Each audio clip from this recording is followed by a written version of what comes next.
everyone. It's great to be here. So I am a graphic designer who mainly deals with visual communication and information design. So as mentioned in my introduction, I work at a design studio that's based in Auckland City Hospital, so it's a little bit unconventional. The majority of what I'll be talking about is the project that I completed as part of my master's, which is the Starship Outpatients, and also how that research and learning is now informing wider wayfinding work in Auckland City Hospital. So wayfinding in healthcare, why is it so important to get right? It's all about creating an experience to focus on the reason of why you're really there. So for patients, this means focusing on receiving healthcare. For families, this is focusing on caring and supporting a loved one. And for staff, this is focusing their emotional and physical energy on providing the best healthcare they can, rather than providing directions. So the benefits of good wayfinding are knowing where I am and where I'm going, so it creates a sense of confidence. We judge experiences based on what we know. So if I go to the doctors and get a test, I have no idea if they're following best practice or not, because I didn't go to med school. But I judge it on how the doctor interacts with me, how the staff interact with each other and myself, and what the environment and overall experience is like. Alongside this, it alleviates stress and anxiety that comes with being lost, and overall helps to improve the patient experience. So wayfinding is a system of many parts. This is due to crossing over a significant amount of time and distance. So for example, when I'm at home, I receive my patient letter, I can go on the website, perhaps an app, but as I get closer to the campus, the building layout, naming conventions, signage, maps, and people play a huge role in how I navigate. Within health, it is difficult to get right. This is due to the amount of diverse backgrounds, so you're dealing with a broad range of cultural, economic, and social backgrounds, alongside many of the users that come through our doors. Either English is a second language or they can't speak it at all. We have a lot of extreme users, so elderly, cognitive and visual impairment, alongside a range of other disabilities. There's also a broad range of emotional states. So for someone coming through the front door, it could be the best day of their life, or for someone else, it could literally be the worst. Additionally, it is a historical environment that's traditionally built for the efficiency of staff and more of a physical approach to wellness, rather than a more holistic approach to healthcare. So we make decisions based on I'm just going to move this a little bit. So we make decisions based on our emotions, and often when stressed or anxious, this causes a focus or tunnel vision, quite a visceral reaction. What this creates is it becomes very difficult to learn in new environments, and as wayfinding is rapidly learning within a new context, it becomes really difficult to see a sign, for example, that's right in front of me. So an opportunity was identified in Starship Outpatients to prototype and test what wayfinding could look in healthcare, alongside a probe to test what the appetite for design-led solutions was in Auckland City Hospital.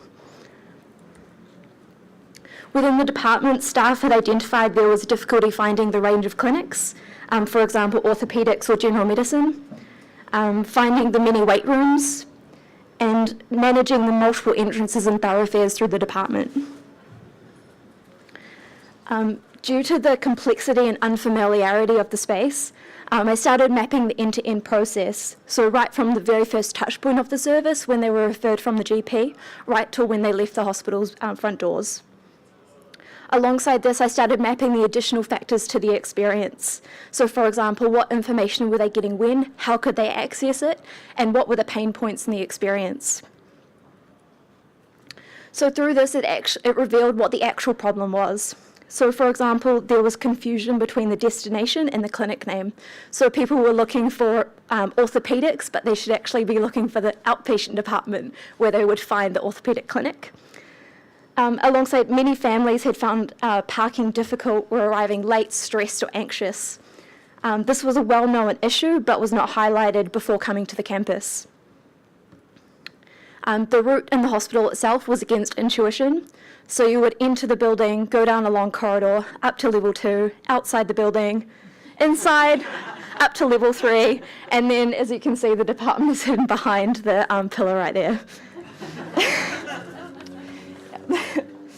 So this is a comment from one of the family members. The signs in Starship are a disaster. It's a miracle anyone gets where they're supposed to be. You're not confident you're on the right path.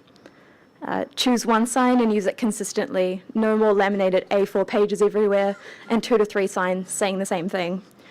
So what this revealed was that overall it was a very fragmented experience. So the idea for the prototype was to create large-scale cues that used blocks of colour to counteract the current visual noise. It was focusing around trying to create intuitive decision-making and referencing the current architecture, so the gridded windows that were on the external of the building and tiles that were throughout the interior. Just quickly play this. So this was installed using over 22 metres of vinyl over 10 days. Due to the time frame and ethical limitations of the project, I could only get user feedback on the environmental side, whereas the referral and appointment letter was evaluated by experts. Over 200 families and staff gave feedback, and there was a lot of conflicting responses on the environmental install. So, for example, looks professional to looks like a police station. So through all this, it helped to reveal some of the limitations of prototyping and wayfinding. So an example of this was the ad hoc signage, confusing architecture, and existing wayfinding made it really difficult to realise what the actual prototype was. So for example, there were comments of confusing the A4 printouts with arrows of the prototype. People were still, when I was asking, what did you think of the wayfinding in the main entrance, people were still asking, where is the main entrance? But alongside this, it also emphasised the importance of transparency and preparation before coming to the campus itself. So trying to prevent that visceral state from occurring before coming to the hospital. So through this process, it helped identify the following wayfinding principles. So staggering information across different media, is that exploring the roles and possibilities for what each information platform can provide. So for example, you encounter the environment on arrival only, but what kind of information can you provide before that through either print or digital mediums? Considering the wider impact of the design. So this is from the very first touch point of the service, indicating what's coming up in the journey.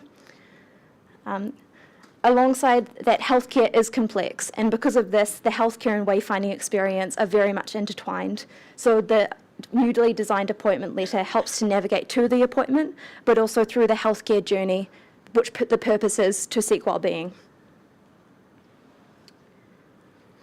So through this, there was an emphasis on engagement and participation.